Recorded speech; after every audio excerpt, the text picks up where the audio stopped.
Hi everybody, welcome back. We have officially reached the last set of notes for this school year, so it's more activity oriented to wrap up with President Obama. Today you are going to learn about the presidency of George W. Bush. You are specifically going to learn about the events of September 11th, 2001, and then the subsequent wars in Iraq and Afghanistan. All right, so when we left off, we were talking about the end of Bill Clinton's presidency, about his impeachment and subsequent acquittal. He will remain in office for the, roughly year and a half that remained of his presidency, but of course was constitutionally term limited and had to leave in 2000. So let's talk candidates in 2000. The Democrats are going to choose Bill Clinton's Vice President Al Gore as their candidate for president in 2000. The Republicans are going to choose former Texas Governor George W. Bush as their candidate. If that name sounds familiar, it should. George W. Bush is the son of President George H.W. Bush. It makes them the second, they'll be the second father-son combination to be president after the Adamses. We also have a third-party candidate in this election.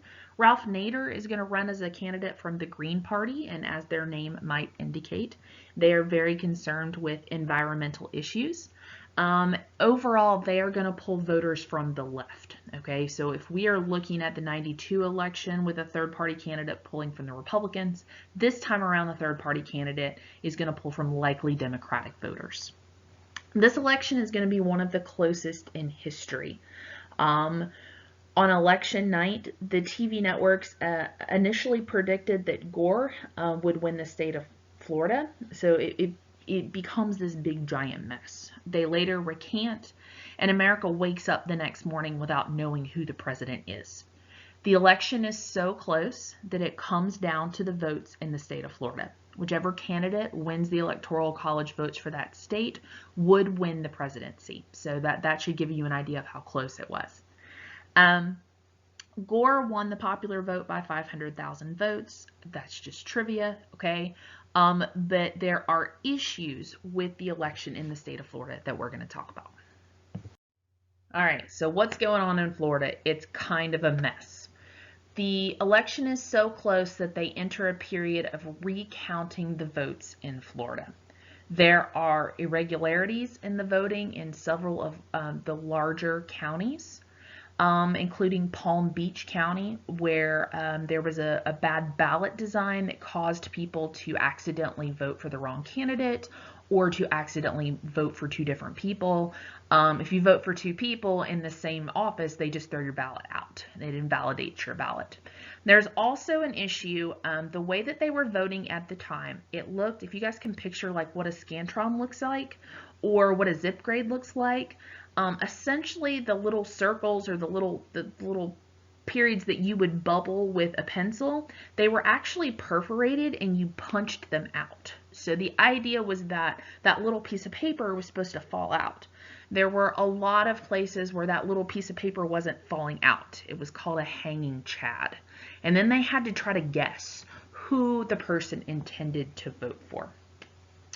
So we, move past election day and we don't know who the president is, and we move to mid-November and we don't know who the president is, and we move to Thanksgiving, we still don't know who the president is, and we move to December and we still don't know. So what happens here is a lengthy court battle, okay? And we're in a little bit of a time crunch here because the Electoral College meets in December. The delegates from Florida needed to know who they were casting their votes for. Are they casting their votes for Bush? Are they casting them for Gore? So again, what happens is a court battle. Goes up to the Supreme Court on December 12th, 2000, and the Supreme Court voted to stop the recounts in Florida. It's a 5-4 vote. The results of the most recent recount gave the votes to Bush. He will essentially be given Florida's Electoral College votes and will thus be elected president. So this is a sticky election. It's very controversial. There are a lot of bad feelings on both sides coming out of this election. And Bush is taking over a country where he didn't win the popular vote. So more people voted for the other guy, which always makes presidencies a little bit more difficult. So Bush enters office as a relatively moderate candidate. The economy was starting to weaken a little after the gains of the 1990s. There were some energy problems in California. He proposed some tax cuts, which go into effect in June of 2001. What Bush's presidency becomes about is very different than what anybody thought it was going to be about. And that change happens on the morning of September 11th, 2001. So I'm going to attempt to briefly walk you through what happened on 9/11, and then on the next slide, I have a video for you. It's actually 3 videos that'll kind of give you a better idea of what happened here, okay? If we were in class, I have a whole video that takes 2 class periods that would have walked you through all this, but it's just not really possible to do that. If you're still interested in watching the video, I have it on the last slide. I have a couple of video recommendations. The morning of 9/11, as everybody describes, was a regular day. It was a Tuesday morning. I remember it was a beautiful day in Atlanta. It was a beautiful day in New York. So I'm going to tell this story kind of from my viewpoint and what I remember about the day. I had just graduated from college in May, and I was working my first job at Norfolk Southern Railroad. I worked in the accounting department there. So to give you guys a little idea of where I am in downtown Atlanta, the Norfolk Southern offices at the time were located in what you would probably recognize as the Gulch, okay? So I'm from where I sat in my office, I could look across and see the CNN Center. I could see Phillips Arena. Right next to me is a federal court building, okay? So I'm in the heart of downtown Atlanta, okay? I'm sitting in my cubicle. I'm doing my work. I was listening to some music. Behind me, the worst coworker I have ever had in my entire life snapped at me to turn my music down. And I was kind of like, well, what's her problem? She was turning the radio on because someone had called her. So you guys have to understand, this is 2001. There are no smartphones. There's no streaming video. There's none of that, okay? So there's telephones, and there's what we could read about on the internet. Someone called her and told her that a plane had hit the World Trade Center in New York, okay? What's the World Trade Center? It's right in the middle of the financial district in Lower Manhattan. You guys can see a picture here. Thousands and thousands and thousands of people worked in this building. There were private businesses, there were government offices, there were police services, there was a really well-known restaurant at the top of one of these buildings, there was an observation deck where tourists could go. A lot of people in this part of Manhattan, in all parts of Manhattan, but this one in particular. About the time that we found out that the first plane had hit, we found out that a second plane had hit the second tower. And at that point, it became pretty clear that the initial thought was it was an accident. We don't really know what happened. Once the second plane came in, it becomes pretty obvious that it was not an accident, okay? Keep in mind, I see no video of any of this until I get home that night and I can turn on the TV. So at that point, people start kind of I remember it as a sensation of being out of control, of not knowing what was happening around me and not knowing if I was in a safe place, and thinking about all the people that had to be in that building. It was a really weird sensation that I will never forget.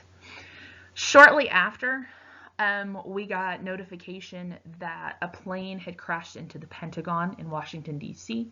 What is the Pentagon? It's the headquarters of the United States military. And a plane crashed into the side of that building. You guys will see some video of it in a second. Around that point, the FAA made the decision to ground all air traffic in the country. They pretty much told every single plane, this is the nearest airport to you, you will land now. And that's how they determined that there was one plane that was not responding. That plane was headed clearly to some target in Washington, D.C. Could have been the Capitol building, could have been the White House, could have been the Pentagon. People who were in all of those places talk about the feeling of fearing that they were going to be next. President Bush was not at the White House that day. He was actually in Florida. And he kind of, begins this odyssey of a day where they take him from one place to another because they don't know where is safe at that point. The airplane that was headed to Washington, D.C. crashed in a field in Pennsylvania. And you guys will watch a little video of that. Just short of 3,000 people died in those 4 locations. I stayed at work the rest of the day. They told us that we had to take vacation time if we wanted to leave early, so I stayed at work.